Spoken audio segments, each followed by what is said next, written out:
Hello, good afternoon everyone. आज के lecture में हम राष्ट्रीय आंदोलन पढ़ेंगे, है ना।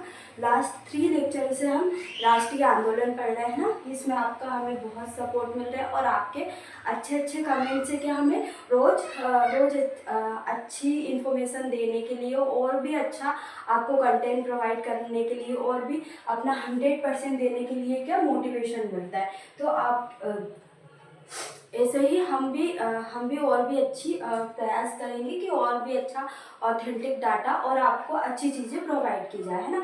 तो हम ये जो राष्ट्रीय आंदोलन पढ़ रहे हैं वो हम प्री और मेंस दोनों के पॉइंट ऑफ व्यू से देख रहे हैं ना। और भी एग्ज़ाम में सभी एग्ज़ाम में क्या हिस्ट्री आती है, तो सभी एग्ज़ाम में भी ये बहुत ज़्यादा इम्पॉर्टेंट है, जिसमें हम MPSI देख लेंगे ना। MPSI हो गया है ना, MP के जितने भी एग्ज़ाम हैं उन एग्ज़ाम में, है ना।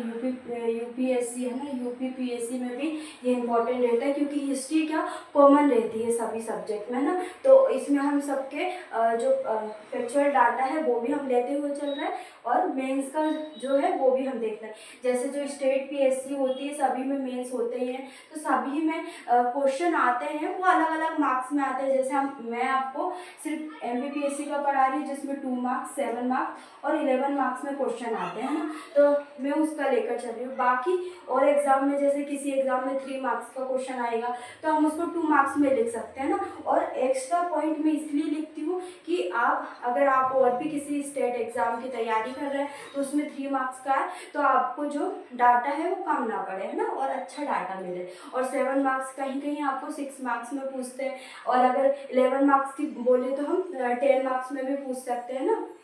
तो अलग अलग स्टेट PSC में अलग अलग मार्क्स का डिफरेंट आता है। बाकी जो कंटेंट है वो सेम रहता है ना, तो हिस्ट्री तो सेम ही रहती है। तो ये सभी एग्जाम के लिए ये इम्पोर्टेंट है ना, तो आप सभी एग्जाम के लिए ये लेक्चर देख सकते हैं ना कि ये प्री और मेंस MPPSC के लिए सभी एग्जाम के लिए ये लेक्चर बहुत इम्पोर्टेंट है ना। तो आज के लेक्चर में हम प्रमुख संस्थाएं देखेंगे जो कांग्रेस की स्थापना के पूर्व स्थापित हुई थी। लास्ट लेक्चर में हमने क्या देखा था, एक बार हम उसका रिवीजन कर लेते हैं। तो लास्ट लेक्चर में हमने क्या देखा था, राष्ट्रवाद के उदय के कारण देखा था ना, जिसमें हमने क्या देखा था, राष्ट्रवाद के उदय के कारण में हमने पॉइंट से पढ़ा था, प्रस्तावना हमने देख ली थी। उसके बाद हमने पॉइंट में देखा था कि औपनिवेशिक शासन का परिणाम थी राष्ट्रवाद। इसके बाद हमने भारतीय पुनर्जागरण देखा था, उसमें भी 2 स्वरूप थे, है ना, 2 रूपों में देखने को मिलती है, वो देखा था हमने। इसके बाद हमने देखा था पाश्चात्य शिक्षा व चिंतन। इसके बाद हमने देखा था प्रेस और समाचार पत्रों की भूमिका और तत्कालीन कारण क्या थे। तो ये इतनी सारी चीज़ें हमने कल के लेक्चर में पढ़ी थी, जिसमें हमने प्रस्तावना देख ली थी, मेन बॉडी में क्या लिखना है, और निष्कर्ष मैंने आपके लिए छोड़ा था कि निष्कर्ष में आप ही को लिखना है ना, क्योंकि निष्कर्ष में क्या आपका पॉइंट ऑफ व्यू होना चाहिए, मेरा नहीं, है ना। तो मैं भी लिख सकती हूँ, पर आपका अगर होगा तो और भी अच्छा रहेगा, है ना।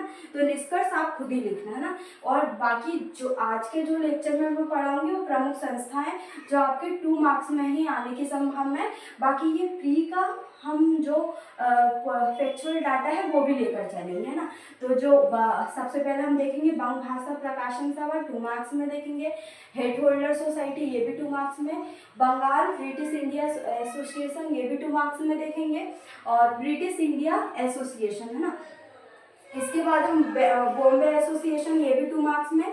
और मद्रास नेटिव एसोसिएशन भी हम 2 मार्क्स में देखेंगे ना। तो जितनी भी आज के लेक्चर में हम देखेंगे चीज़ें वो 2 मार्क्स में ही हमारे इम्पोर्टेंट है। और प्री के जो फैक्चुअल डाटा है इससे हमारा वो भी कंप्लीट हो जाएगा, क्योंकि प्री में राष्ट्रीय आंदोलन से बहुत सारी चीज़ें आती है ना। तो डायरेक्ट प्री में जो प्री के सिलेबस है उसमें डायरेक्ट लिखा है कि राष्ट्रीय आंदोलन से संबंधित चीज़ें आएंगी, है ना, पेपर में। तो इसलिए राष्ट्रीय आंदोलन हमारे लिए इम्पोर्टेंट है। सबसे पहले हम देखेंगे बंग भाषा प्रकाशन सभा।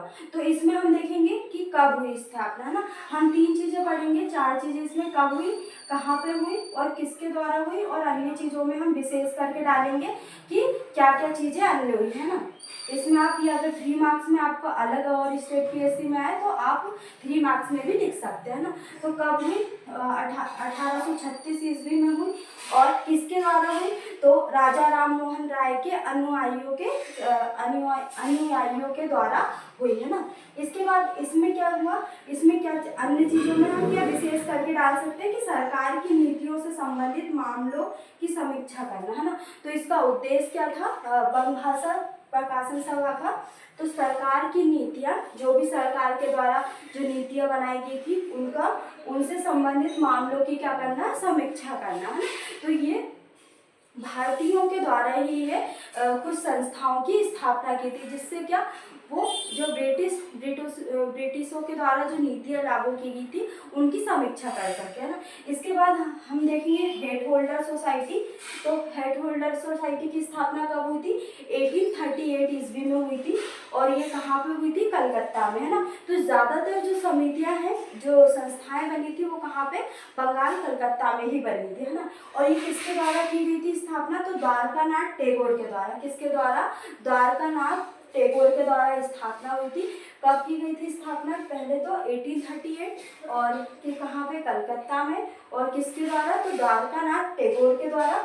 और इसका उद्देश्य क्या था? तो भूमि के अतिक्रमण व अपहरण का विरोध करना, है ना। तो हम इसका उद्देश्य भी लिख सकते हैं ना। तो ये हेड होल्डर सोसाइटी हमारी कंप्लीट हो गई।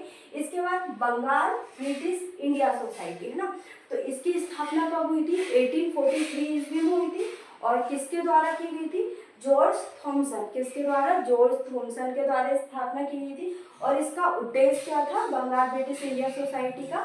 तो आम जनता के हितों की रक्षा करना और उनको क्या? बढ़ावा देना। आम जनता के हितों की रक्षा करना व उनको बढ़ावा देना, है ना। तो ये बंगाल ब्रिटिश इंडिया सोसाइटी के उद्देश्य थे, है ना। स्थापना 1843 ईस्वी में हुई थी। किसके द्वारा हुई थी? तो जॉर्ज थॉमसन। और उद्देश्य देखे हमने ना। इसके बाद ब्रिटिश इंडिया एसोसिएशन है। तो जो ब्रिटिश इंडिया एसोसिएशन है उसकी स्थापना 2 समितियों को मिलाकर की गई थी।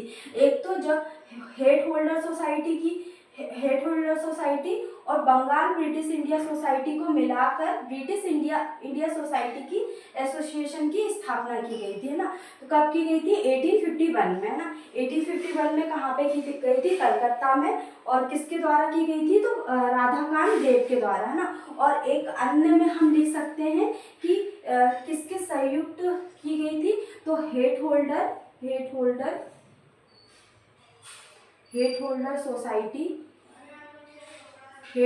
सोसाइटी व Bengal British India society. Bengal British India society के को संयुक्त रूप से मिलाकर किसकी स्थापना की गई थी? तो ब्रिटिश इंडिया एसोसिएशन की स्थापना की गई थी 1851 में। कहाँ पे? कलकत्ता में। और किसके द्वारा की गई थी? तो राधाकांत देव के द्वारा, है ना। इसके बाद हम देखेंगे बॉम्बे एसोसिएशन। तो बॉम्बे एसोसिएशन में हम देखेंगे कब स्थापना हुई थी? 1852 में। और कहाँ पे? ये भी कलकत्ता में हुई थी। इसके बाद हम देखेंगे मद्रास नेटिव एसोसिएशन, है ना। मद्रास नेटिव एसोसिएशन, ये इसकी स्थापना भी कब हुई थी? तो 1852 में स्थापना हुई थी। कहाँ पे हुई थी? ये भी कलकत्ता में हुई थी। और किसके द्वारा हुई थी? तो ये भी हम देख लेते हैं, बुजुल लक्ष्मी नरसू चेट्टी। यहाँ पे मैं लिख देती हूँ आपको, बुजुल लक्ष्मी नरसू चेट्टी, है ना। तो मद्रास नेटिव एसोसिएशन की स्थापना देखी हमने 1952 में। किसके द्वारा की गई और कहाँ पे की गई? तो आज के लेक्चर में हमने क्या क्या चीज देख ली, एक बार हम और देख लेते हैं। बंग भाषा प्रकाशन सभा देखा हमने, स्थापना कब हुई, किसके द्वारा की गई और अन्य चीज़ों में, है ना। इसके बाद हेड होल्डर सोसाइटी स्थापना कब हुई? कलकत्ता कहाँ पे हुई और किसके द्वारा की गई और इसके उद्देश्य क्या थे, है ना। इसके बाद हमने बंगाल ब्रिटिश एसोसिएशन देखा, स्थापना कब हुई, किसके द्वारा की गई और इसका उद्देश्य देखा।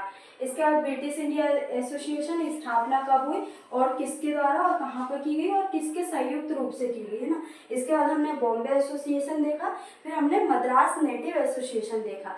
फिर नेक्स्ट लेक्चर में हम जो पूना सार्वजनिक सभा है उसको देखेंगे, और भी अन्य जो संस्थान हैं। तो कल के लेक्चर में हमारी क्या जो कांग्रेस से पूर्व जो भी संस्थाएं स्थापित हुई थी भारत में, वो हम कंप्लीट कर लेंगे। फिर नेक्स्ट लेक्चर में हम कांग्रेस के बारे में पढ़ेंगे, जिसमें हमको 11 मार्क्स में देखना है और कांग्रेस के बारे में सारी चीज़ें देखना है। इसमें हम प्रथम अधिवेशन से लेके जो अंतिम अधिवेशन हुआ था वहाँ तक पढ़ेंगे, और जो इम्पोर्टेंट अधिवेशन है उस पर भी हम देखेंगे कि इम्पोर्टेंट अधिवेशन जिसमें प्रथम महिला अधिवेशन की अध्यक्षता किसके द्वारा की गई, प्रथम ईसाई में किसने की गई है ना, प्रथम मुस्लिम किसने की गई, प्रथम विदेशी व्यक्ति के द्वारा किसके द्वारा की गई है ना। तो ये सारे जो अधिवेशन है, जो इम्पोर्टेंट अधिवेशन है, गांधी जी के द्वारा कौन से अधिवेशन की अध्यक्षता की गई थी ना, तो ये सारी चीज़ें हम नेक्स्ट लेक्चर में देखेंगे।